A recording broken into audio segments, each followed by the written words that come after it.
Les lésions pigmentées de la muqueuse buccale sont des lésions rares. Ces lésions peuvent être d'origine mélanique, vasculaire ou exogène. Parmi les lésions d'origine mélanique, on distinguera les macules uniques, les macules multiples et les plages pigmentées diffuses qui correspondent à de nombreux diagnostics.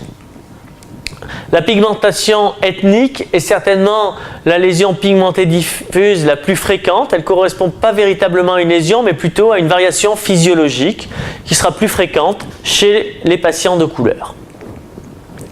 Ces pigmentations ethniques peuvent être associées à des pigmentations exogènes qui donnent une pigmentation gingivale diffuse. Ces pigmentations à type de tatouages gingivaux ont un but essentiellement esthétique. Elles sont liées à l'application de colorants au niveau de la gencive qui a été scarifiée pour permettre une imprégnation du pigment.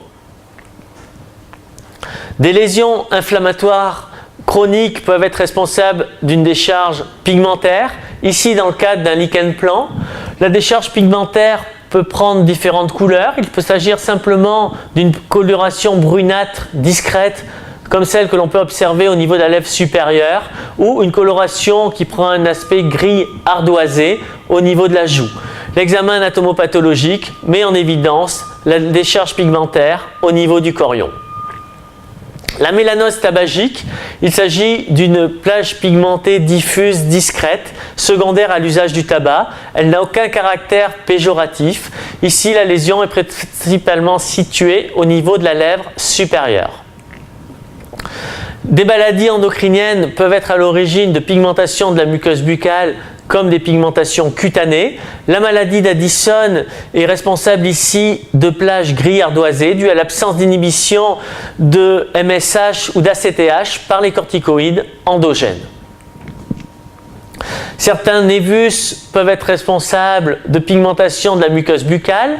Ces névis sont rares au niveau de la muqueuse, contrairement à ce que l'on observe au niveau cutané. Il s'agit ici d'un névus mélanocytaire observé chez un jeune enfant. Le diagnostic a été posé grâce à l'examen anatomopathologique. Dans la majorité des cas, une surveillance des névus annuelle est nécessaire. Les plages diffuses sont fréquemment liées à l'usage de médicaments. Le plus fréquemment, il s'agit d'usage de chloroquine au long cours. On peut observer des pigmentations dans le cadre de chimiothérapie, comme ici dans le cadre d'un traitement par capecitabine. Et il ne faut pas oublier les tétracyclines qui se fixent sur les tissus minéralisés en formation. Et la contre-indication de l'usage des tétracyclines durant la poussée des dents, au risque d'une coloration noirâtre de la dent, comme ce que l'on peut observer chez ce patient au niveau des incisives inférieures. Les lentigos, il s'agit de macules pigmentées uniques. Ils sont relativement fréquents au niveau de la muqueuse buccale. Ils se caractérisent sur le plan clinique par une macule homogène, millimétrique, qui n'a pas tendance à augmenter de taille. Sur le plan anatomopathologique, on observera une hyperplasie mélanocytaire associée à une discharge pigmentaire au niveau du chorion. Le mélanome devrait être redouté au niveau de la muqueuse buccale. Il est relativement rare. La majorité des mélanomes de la muqueuse buccale sont secondaires à un mélanome de la muqueuse respiratoire. Il s'agit donc de formes extensives. Les mélanomes muqueux sont extrêmement péjoratifs puisque la survie à 5 ans est actuellement inférieure à 8%. On peut observer des macules multiples liées à plusieurs lentigos. On parlera de lentigynose, comme ici au niveau de la face dorsale de la langue du patient. Il existe un syndrome particulier que l'on appelle le syndrome ou maladie de Logier-Hunziker, caractérisé par des pigmentations mélaniques multiples sous forme de plaques mélaniques localisées ici au niveau de la muqueuse labiale et gingivale.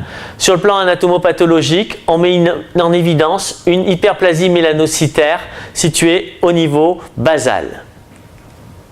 La maladie d'Addison peut aussi se manifester par des pigmentations mélaniques multiples. Le diagnostic de maladie d'Addison devra être évoqué face à la présence de coloration gris ardoisé de la muqueuse buccale. Enfin, on peut observer des pigmentations exogènes sous forme de tatouages gingivaux qui peuvent être iatrogènes dus à la diffusion de métaux lourds suite à la réalisation de soins dentaires. Très fréquemment, ces lésions se caractérisent par une coloration brunâtre ou grisâtre qui est à proximité d'une dent. Les tatouages peuvent être aussi réalisés à but esthétique. Nous en avions vu un au niveau de la muqueuse gingivale. Ici, il s'agit d'un tatouage labial. On peut observer des colorations exogènes suite à la colonisation de la muqueuse par des bactéries chromogènes. Il s'agit ici de langues noires plus ou moins vileuses.